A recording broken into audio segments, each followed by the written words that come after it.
Sari three পিসের নকশা তৈরি, হাতে তৈরি চুড়ি ও জুয়েলারি পণ্য নিয়ে কাজ করেন উদ্যোক্তা জেনিফার আফরিন তমা। তবে ব্যবসা সম্প্রসারণের ক্ষেত্রে তার জন্য বাধা প্রয়োজনীয় বিনিয়োগ না পাওয়া। ব্যাংক ঋণ পেতে হলেও পড়তে হয় নানা ভোগান্তিতে। উচ্চ সুদহারের কারণেও রয়েছে ঝুঁকি। ঋণের ক্ষেত্রে হয় কি, অনেক সময় বেশি পরিমাণের সুদ তারা অফার করে, যার কারণে সেটা আমাদের জন্য ক্যারি করা অনেক কঠিন হয়ে যায়। হ্যাঁ, তো এই দিক থেকে আমি মনে করি যে ঋণ নেওয়াটা একটু রিস্কি হয়ে যায় মাঝে মাঝে বিভিন্ন ব্যাংক থেকে। তবে বর্তমানে নারীদের জন্য সরকার থেকে কিছু কিছু ব্যাংক অনেক সুবিধা দিচ্ছে, স্বল্প মাত্রায় ঋণ দিচ্ছে।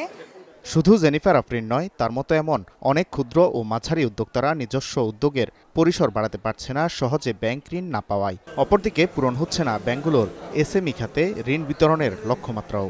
কেন্দ্রীয় ব্যাংক এই লক্ষ্যমাত্রা বেঁধে দিয়েছে মোট বিতরণ করা ঋণের 25%। লোন পেতে যে ডকুমেন্টেশনের দরকার হয় সেই প্রসেসগুলো যদি আরও সহজ করে দেওয়া হয়।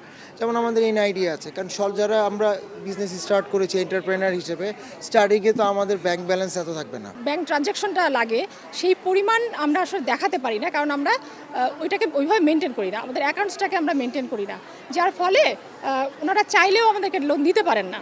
ফ্যাক্টরির অনেক সময় ডেকোরেশন ঠিকঠাক থাকে না, ওগুলো গুছানোর জন্য বলে, আর অনেক ইনভেস্ট করতে বলে, তো সেই ইনভেস্ট করার জন্য সবসময় প্রিপারেশন থাকে না আমাদের। তো ইনভেস্ট করার পরে তারা বলে যে এগুলো দিবে আর কি। কেন্দ্রীয় ব্যাংকের তথ্য বলছে 2024 সালে ব্যাংক খাতে বিতরণ করা মোট ঋণের 18.40% ঋণ বিতরণ হয় এসএমই খাতে। 2025 সালের জুনে তা নেমে আসে 17.04%। আর এই সময় পর্যন্ত এসএমই উদ্যোক্তারা মোট ঋণ পেয়েছেন 3,10,000 কোটি টাকা। এই ঋণের 15% নারী উদ্যোক্তারা পাওয়ার কথা থাকলেও পেয়েছেন মাত্র 6.24%, যা 2024 সালের তুলনায় কম।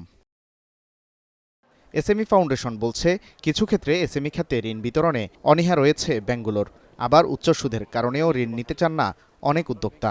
কিছু ব্যাংক ধরেন আসলে একদম এসএমইতে ফাইন্যান্স না করে ওরা একটা শর্টকাট রুটে যাচ্ছে, ওই এনজিওদের থ্রুতে ফাইন্যান্স করছে।